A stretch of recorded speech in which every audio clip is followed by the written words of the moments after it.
The Senate committee that focuses on health and education issues is working to find the best ways to reach people with disabilities at a young age, so they'll be better prepared for the workforce once they get out of school. The basketball clinic was in connection with Michelle Obama's Let's Move initiative. Local kids say being able to hit the court with the pros makes exercise fun. Using a cell phone while driving delays a driver's reaction as much as having a blood alcohol level of the legal limit of 0.08%. Organizers of this event hope students, like the ones that park here, won't become another statistic. The fight against grocery bags isn't limited to the laboratory, and it's not just against plastic. This week, Whole Foods launched a day without a bag. The goal was to get through a whole day without issuing one new paper bag. Here's how it works. A driver pulls up to a spot like this and then presses this button to signal to an attendant inside that they need help. Then someone comes out and helps them pump their gas. Amelia Walrick is in Washington to testify on Capitol Hill for better job training for people with disabilities. She was born with a rare bone disorder that causes extremely inflamed joints. Because my hands and my wrists are frozen in the positions they are, I have trouble with fine motor skills. So things like writing and typing take me longer than the average person. In school, she used a note-taking service and was given extended time on tests. And people don't often think about the physical aspects of school where you could know everything there is to know about the scarlet letter or something, but if you can't physically write your paper, it doesn't necessarily do you a lot of good. But when she took the law school entrance exam last year, she was denied any special accommodations. It was troubling. It's a very stressful test as it is, and then to add the difficulty of the accommodations process was very disheartening. It worked out in the end for Amelia. She's starting at Northwestern Law School in the fall. But she wants to be sure young people with disabilities get the support they need. So we have high expectations of ourselves, but we kind of need to be met by high expectations from school officials and employers and the community that is growing and developing the youth into an active workforce. In 2010, the unemployment rate for people with a disability was 14.8%. That's compared with 9.4% for people with no disability. The Senate committee that focuses on health and education issues is working to find the best ways to reach people with disabilities at a young age, so they'll be better prepared for the workforce once they get out of school. Amelia told the committee that her mother taught her how to advocate for fair treatment. She was great in the sense that she never wanted me to be dependent. She wanted to stay out of my way so that I could do what I wanted. But she was very aware that she needed to teach me how to speak for myself so I could go out into the world. Her testimony showed that training paid off. This is Katie Spencer of the Medill News Service, reporting from McClatchy. The 2010 WNBA champions, the Seattle Storm. This is Katie Spencer reporting from the White House, where President Obama honored the Seattle Storm's 2010 championship season and thanked the team for its work off the court. Michelle and I are always trying to teach our girls to set their sights high for themselves, expectations high for themselves, and we tell them if they work hard and do right, there's nothing they can't achieve. So as a father, I thank this team for reaffirming that sentiment and for setting a good example for every young girl with big dreams.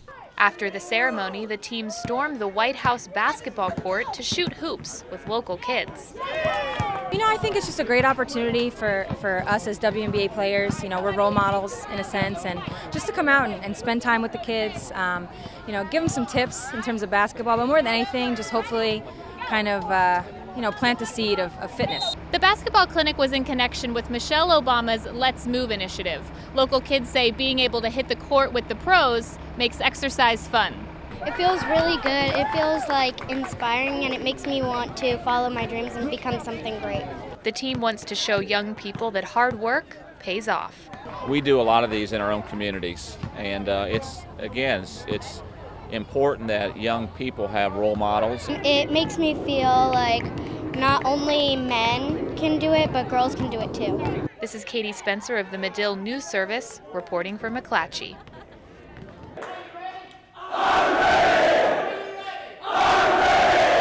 These high school students, known as senators for the next week, are fired up about being in Washington for the Boys Nation Conference. 2 students from each state were chosen to come learn more about how our government works. Garrett Frazier of Walhalla and Chris Siever of Rugby are the senators from North Dakota. Oh, Washington is awesome. Besides the fact it's so dang hot here compared to back home, but it's definitely a beautiful place to be. Catch the fever, vote Chris Siever. Siever says he'll bring the lessons he learns in Washington back home with him. Back in rugby, I will be the student body president of the rugby high school this year, so it's going to help out in every aspect. Girls Nation also kicked off this week. Marie Gerger of Winemere says young voters need to remember that their voice matters too. It matters because one person can make a difference, whether you believe it or not. The one vote can change the tides, so every person counts whether you think you do or not. Cara Mund of Bismarck says she hopes to see how our government works from the inside out. As the North Dakota Girls State says, democracy is not a spectator sport, and I believe getting involved at an early age, you're able then to make an early difference. And what about that whole debt debate? Well, one senator has some advice. Take everybody's opinion into account. It's not one person that makes this nation run. It's not one group of people that makes this nation run. It's everybody that's here. Along with writing and debating their own legislation, students will spend the week ahead touring Washington, meeting their state senators, and even getting a sneak peek into the White House. From Washington, Fox News, Katie Spencer. I love technology, but I do feel that sometimes it's taken over our lives, and I worry about that for my kids and for my family. I'm Lyra Replinger. I am a mother of 3. When I'm home, when I'm with them, it's definitely family time, and so I don't want them to think that a beeping of my cell phone is an interruption, but unfortunately it is. My name is Dr. Dana Suskind, and I have studied the effect of technology on parents' language and interaction with their children. And what we found with the small group of parents is that when the technology was on, when their iPhones were going, they talked less to their children. When they turned off their iPhones and their media, really their language interaction with their children went up. There's no doubt that children notice when their parents aren't focused on them and are instead focused on their iPhone or computer. Going all the way back to Plato, people have been concerned about what effect